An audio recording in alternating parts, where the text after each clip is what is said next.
Join ForumIAS Academy, trusted by hundreds of toppers, including IAS Rank 1 𝐂𝐡𝐚𝐧𝐧𝐞𝐥 Sharma.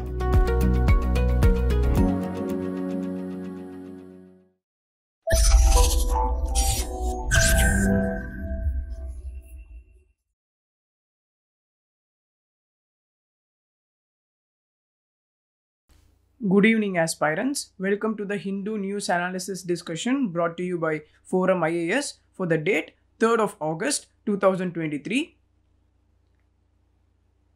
These are the list of news articles for today's discussion. We will be covering 5 topics from economics, polity, international relations, and a topic from environment. Alongside this, we will also be covering a previous year prelims questions at the end of the discussion. So with this, straight away, let us move to our first article of the day. First topic, GST Council sticks to its plan to collect 28% tax on online gaming. The news is that GST Council decided to move forward with its earlier decision to impose a 28% tax on online gaming. And so, casinos and horse racing will come under the tax jurisdiction, and the government is eyeing to implement it from the month of October. Firstly, let us know about GST from exam point of view, and then let us know about the legal aspects related to online gaming. See, GST, that is the Goods and Services Tax, is a single comprehensive indirect tax levied on the supply of goods and services right from the manufacturer to consumers. Know that it is an umbrella tax that has subsumed various indirect taxes like excise duty, service tax, VAT, luxury tax, etc. Also, it is a multi-stage and destination-based tax that is levied on every value addition. One more fact regarding GST is that they are divided into 5 different tax slabs. That is 0%, 5%, 12%, 18% and 28% as tax slabs for the purpose of collecting taxes. However, petroleum products, alcoholic drinks and electricity are not taxed under the GST. Now, if you take certain facts regarding GST, know that it is operational from the month of July 2017. 101st Constitutional Amendment Act was enacted to facilitate the GST. The amendment added Article 246A to the Constitution, giving the legislatures of Union and the states the authority to pass law pertaining to the GST. After that only, Central GST Act, Union Territory GST Act, State GST Act were subsequently passed. Then, as said earlier, GST is a destination-based consumption tax with the facility of input tax credit in the supply chain, and it is applicable throughout the country with one rate for one type of goods and services. If we take the difference between GST and old tax regime, in the pre-GST tax regime, taxes were imposed not on the value added at each stage, but on the total value of commodity or services with minimal facility of input tax credit. Because of that, the total value included taxes that were already paid on intermediate goods or services, amounting to cascading effect. But under the new GST, the tax is discharged at every stage of supply and the credit of tax paid at previous stage is available for set-off. It is thus effectively a tax on value addition at each stage of supply. Now, if we take the benefits of GST, first is with respect to parity in taxation. This is done across the country and it extends principle of value-added taxation to all goods and services. Secondly, it has placed various types of taxes and cesses which were levied by the central and state governments. Thirdly, GST has simplified the multiplicity of taxes on goods and services. Fourthly, the laws, procedures and rates of taxes across the country got standardized. Then know that GST has also facilitated the freedom of movement of goods and services and created a common market in the country. It has also reduced the overall cost of production, which will make Indian products or services more competitive in the domestic and international market. Another benefit is that compliance will also be easier as all tax payments related services like registrations, returns, payments are available online through a common portal. Finally, know that it has expanded the tax base by introducing higher transparency in the taxation system. And by reducing human interface between taxpayer and government and furthering ease of doing business, GST has contributed to the Indian economy in a larger way. Now let us see what are the legal aspects that are related to games of skill and games of chance. The law clearly distinguishes between games of skill and games of chance. Games of chance like lotteries rely solely on luck or pure chance to determine the winner. These games are considered form of gambling or wagering. But according to the section 30 of Contract Act, legal proceeding against or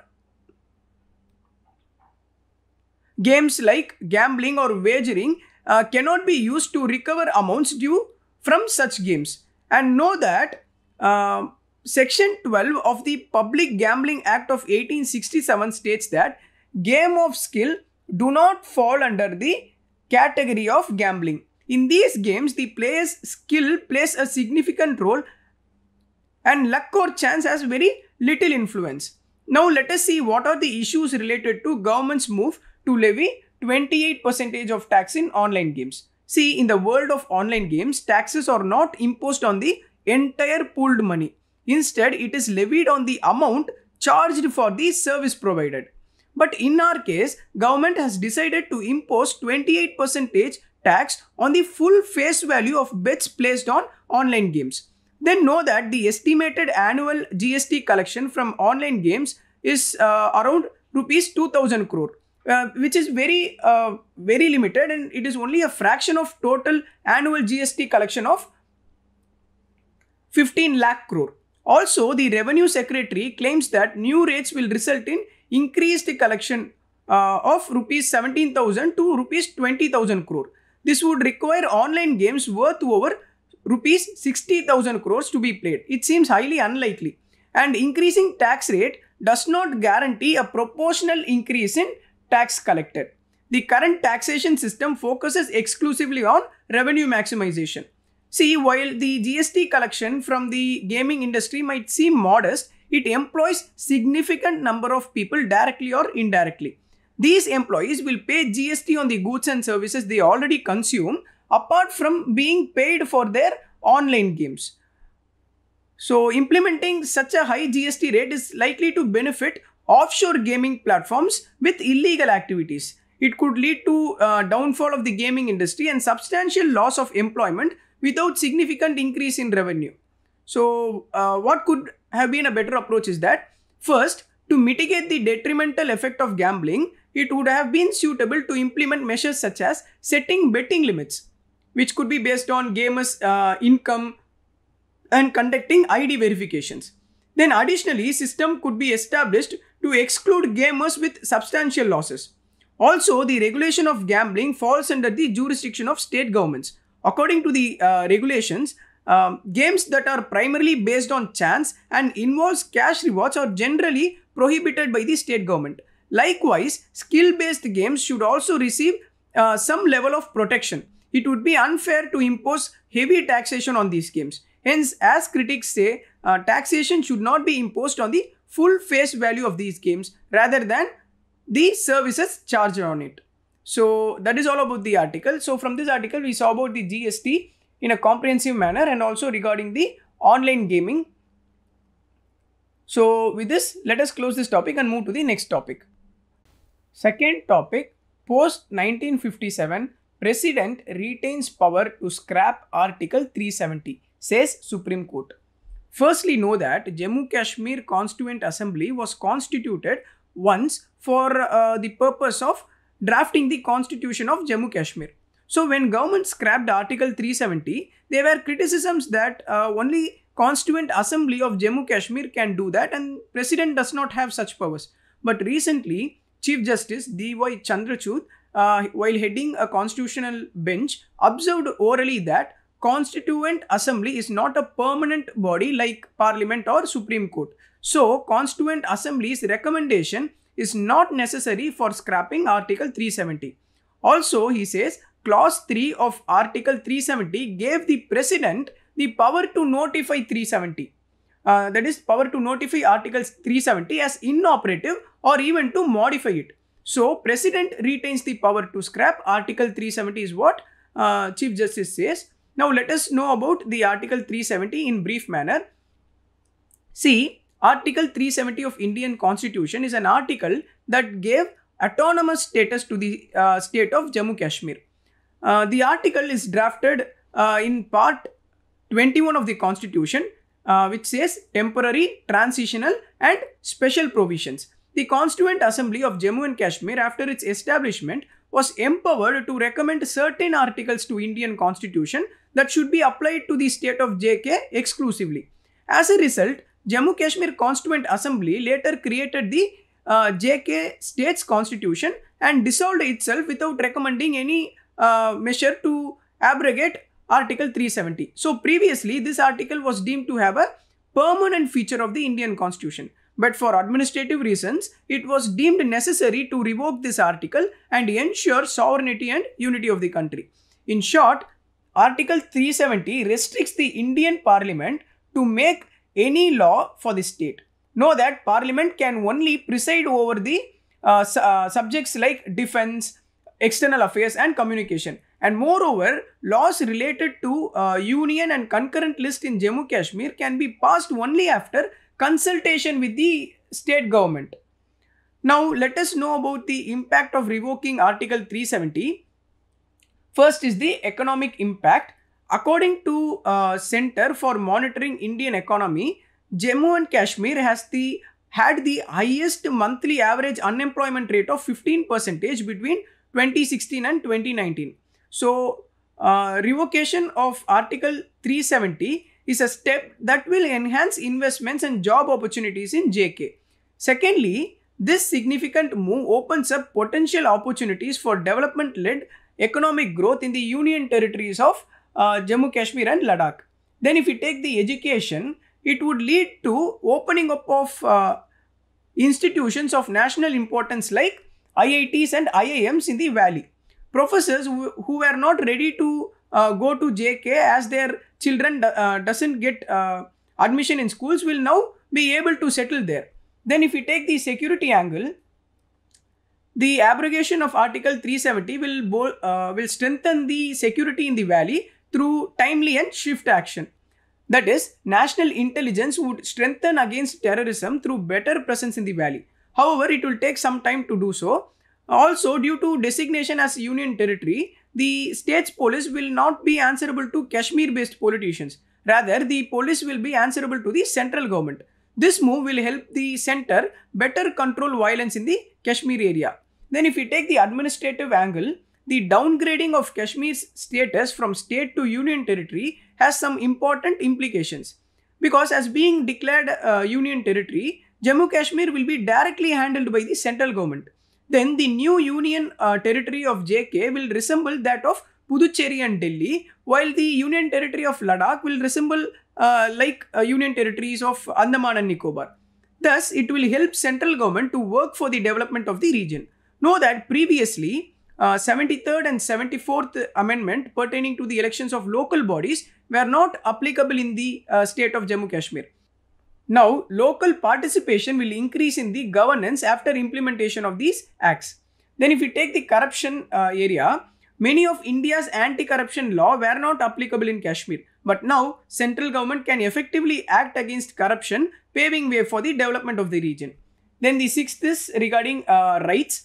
See, Kashmir citizens were denied many of the advantages of modern India. For example, the Article 370 prevented the implementation of right to education in the valley. It also denied residents of erstwhile Kashmir, state of Kashmir, the advantages of reservation system for the benefit of disadvantaged class. Now, Jammu Kashmir people will enjoy all such rights. Then if we take the regional impact, the only country that have been directly provoked by India's action are Pakistan and China. Pakistan's protest is guided by vested interest to occupy whole region, while China is concerned about its occupied 𝐂𝐡𝐚𝐧𝐧𝐞𝐥 part. This division will effectively separate India's territorial disputes with Pakistan from its dispute with China. So, Pakistan's dispute will largely focus on the valley, while China will largely focus upon claims to 𝐂𝐡𝐴. Know that although China would not cause much problem, Pakistan would increase its state-sponsored terrorism in the valley, which supports anti-Indian elements in the valley. And it would lead to violence in the region and may cause rift among the people of the Jammu Kashmir. But with much better control in the valley, government and security agencies need to proactively act to contain such acts. Thus, we can say this move is bound to have a significant impact on the demography, culture and politics of Jammu Kashmir. But however, government should reach out to the people of Jammu and Kashmir and assure them security and better governance. So that is all about the article.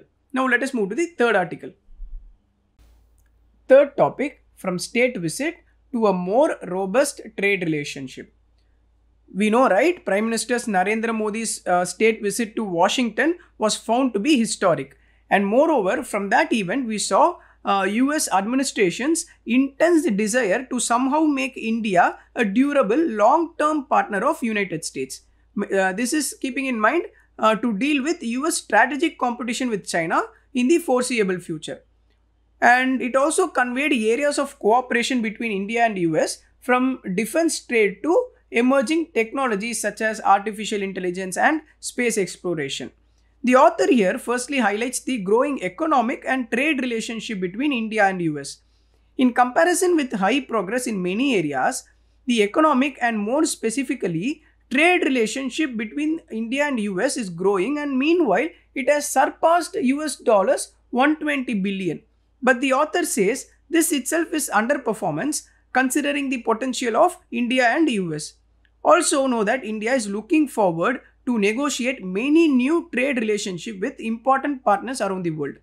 Also, even as India pursues policy to grow domestic manufacturing value chains and reduce dependencies on other countries, India is genuinely committed to revisit its long-standing viewpoints. And this is said to benefit regional growth and also promote trade relationship with other countries. For instance, in the last 2 years alone, Indian government has inked new free trade agreements with countries such as UAE and Australia. And at the same time, India also launched negotiations for parallel deals with European Union, United Kingdom and Canada as well. From this, we can see how eager the country is in diversifying its trade partnership. But if we take US, it is doing the opposite.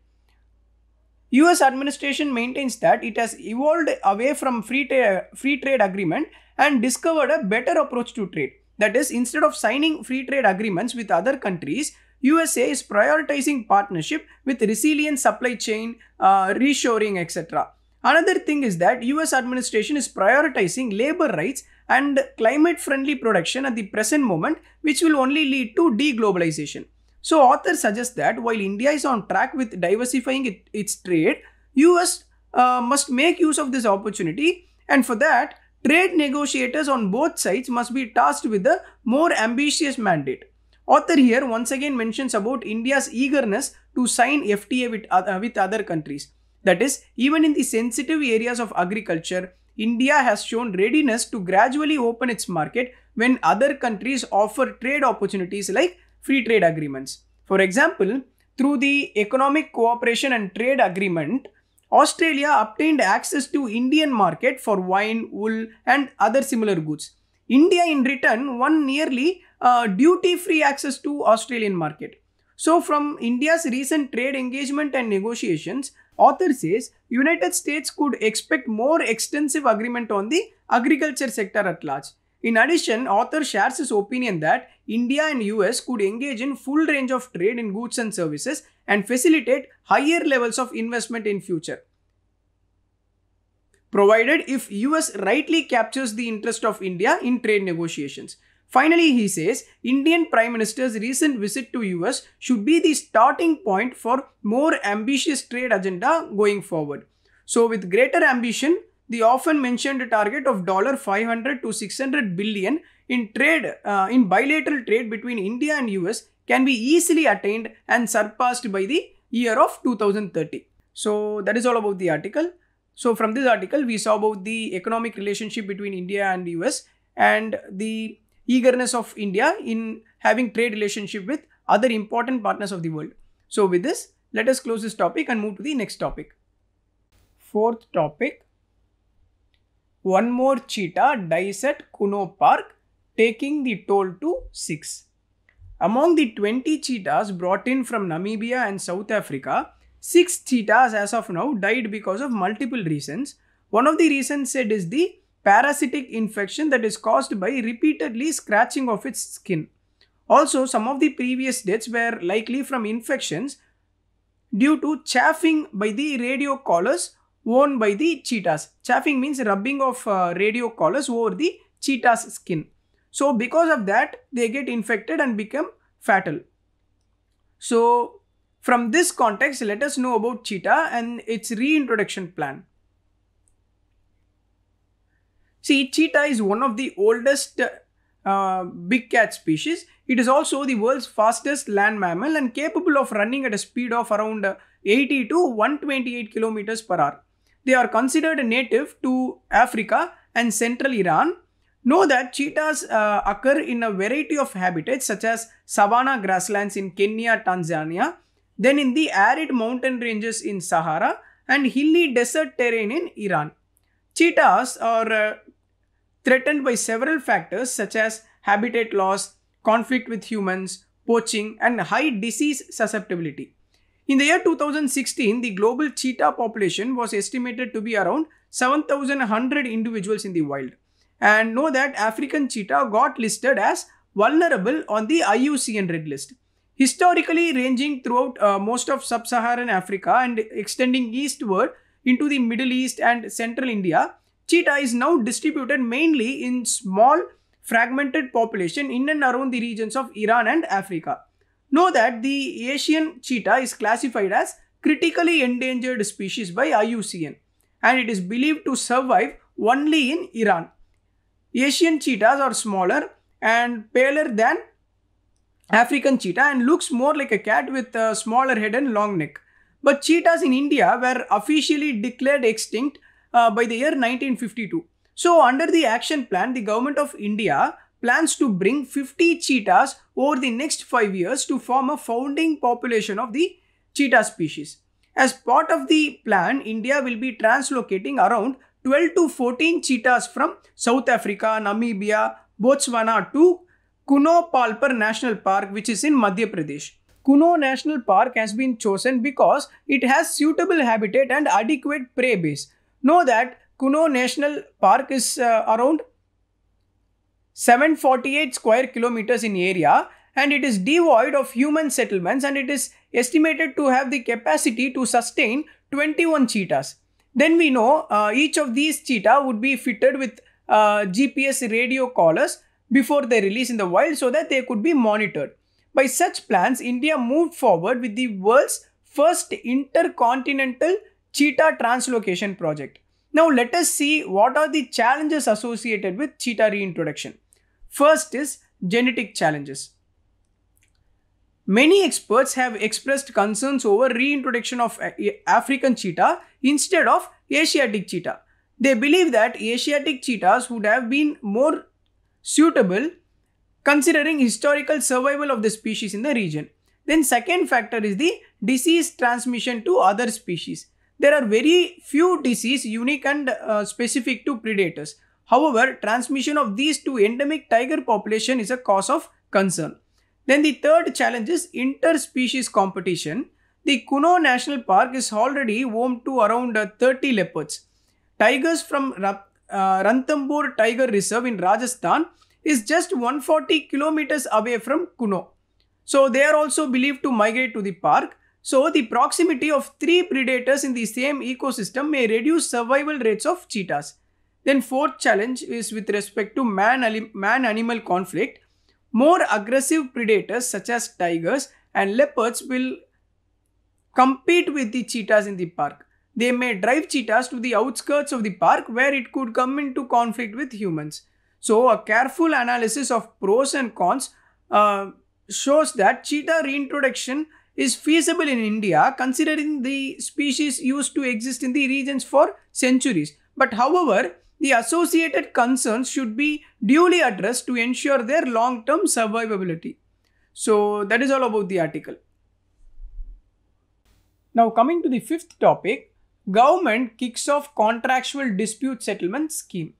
The news reports that Government of India has launched a settlement scheme to settle contractual disputes between vendors and government. The scheme is named as Vivad Se Vishwas 2. But first of all, let us see what is the Vivad Se Vishwas scheme which was in existence previously. See, Vivad Se Vishwas scheme was launched on the year 2020. This plan allows for settlement of disputed tax, interest penalties or fees in respect to the reassessment order. Here, the taxpayers can declare and settle the dispute by paying 100% of disputed tax amount, and 25% of the disputed penalty or interest shall also be paid. Under this system, taxpayers can pay off all their existing debts by just paying the tax demanded by the income tax department. In exchange, the government will waive interest and penal amounts with a 50% discount. So from this we can see, previously Vivad Se Vishwas scheme was related to direct tax payment. Then came Vivad Se Vishwas 1, relief to MSMEs. The budget, Union Budget 2023 to 24 announced this scheme. Here, the scheme is modelled on a similar Sabka Vishwas scheme for indirect taxes that was announced in the year 2019. This Vivad Se Vishwas 1 provides for settlement of disputed taxes, interest, penalty, etc. and grant immunity from any proceedings for any offence under the IT Act. Under the scheme, ministries have been asked to refund performance security, bid securities to MSMEs that were deducted during the COVID-19 pandemic. Certain relief measures have also been provided to MSME that were debarred in execution of contracts during the pandemic period. Now coming to the Vivad Se Vishwas 2, this scheme aims to settle long pending litigation in cases where arbitration order has been challenged in any Indian court. It also aims to promote ease of doing business and will cover disputes up to month of September 2022. The scheme will apply to disputes where one of the parties is either Government of India or the government entities.